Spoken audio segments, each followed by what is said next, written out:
este ciclo que iniciamos con la doctora Natalia Miranda de diabetes, hemos hablado sobre lo que era la diabetes y decíamos que es una de las enfermedades más prevalentes en nuestro país y en el mundo, pero es muy importante también saber diagnosticarla.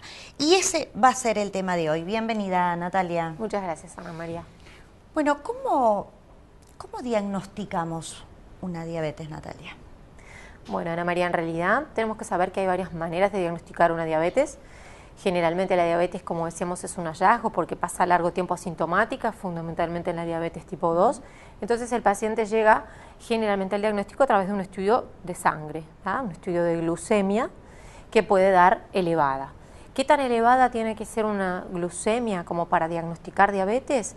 Bueno, tiene que ser mayor o igual a 126 y no siendo suficiente un solo valor, sino que debemos repetir el test diagnóstico para confirmar la enfermedad. Diferente es si el paciente tiene síntomas, que podemos ver más adelante, y cuando hay síntomas propios de una diabetes por glucemias muy altas, y en ese contexto una glucemia sola mayor a 200 es capaz de hacer también el diagnóstico por sí sola. Natalia, tú hablabas de síntomas. ¿Cuáles son esos síntomas que nos alertan que podemos estar frente a un cuadro de diabetes?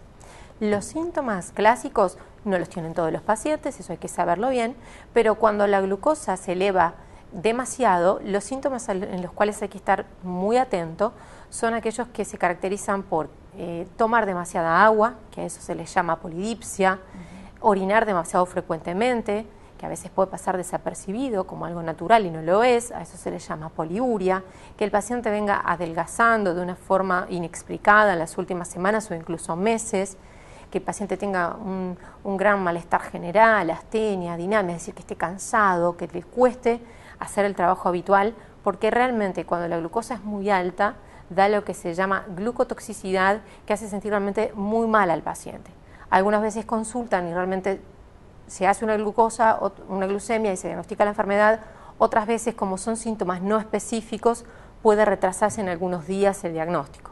Pero cuando hay síntomas, generalmente el diagnóstico se realiza más rápidamente que cuando la enfermedad es silente.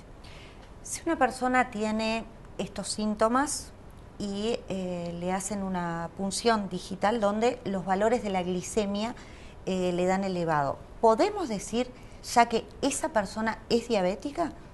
Es bárbara la pregunta, Ana María, porque muchas veces un paciente, una persona no tiene diabetes, pero un familiar sí, entonces toma el glucómetro de su familiar, realiza una punción digital y se asusta por algún valor elevado. Está bien, si lo realizó e hizo una punción de glucemia capilar, que así se llama la glucemia obtenida por punción digital, si hay valores altos está bien consultar, pero aún valores muy altos no se consideran como diagnósticos, son una alarma, deben hacer consultar, pero el diagnóstico se realiza con la glucemia a nivel plasmático, es con sangre venosa extraída y estudiada en un laboratorio. Y en el caso de que el diagnóstico sea diabetes, ya sea tipo 1 o tipo 2, ¿cuáles son las recomendaciones primarias que el médico le debe brindar a ese paciente para tener un cuidado y un control? Bien, de recomendaciones, por supuesto que al hacer diagnóstico entraríamos en un terreno terapéutico, que todos los pacientes con diabetes, por supuesto, deben recibir el consejo inicial de un cambio de estilo de vida, que es el pilar fundamental, donde en aquellos que tengan sobrepeso y obesidad va a ser fundamental lograr un descenso ponderal de 5 a 10% al menos, y eso se va a basar firmemente en dos pilares que son la actividad física y el plan de alimentación, que serán abordados en otros programas. Y por supuesto que dependiendo de los valores y del control o descontrol que tenga esa diabetes, los médicos podremos iniciar un tratamiento farmacológico. Muchos pacientes lo requieren, de hecho en la mayoría de los pacientes se inicia con algún plan farmacológico y luego se va escalando de acuerdo a las cifras de control que el paciente trae a la consulta. Bueno, muchísimas gracias, Natalia. Este ha sido el informe por el día de hoy. Evidentemente es un tema muy extenso que lo seguiremos la semana próxima, ¿te parece? Lo seguiremos.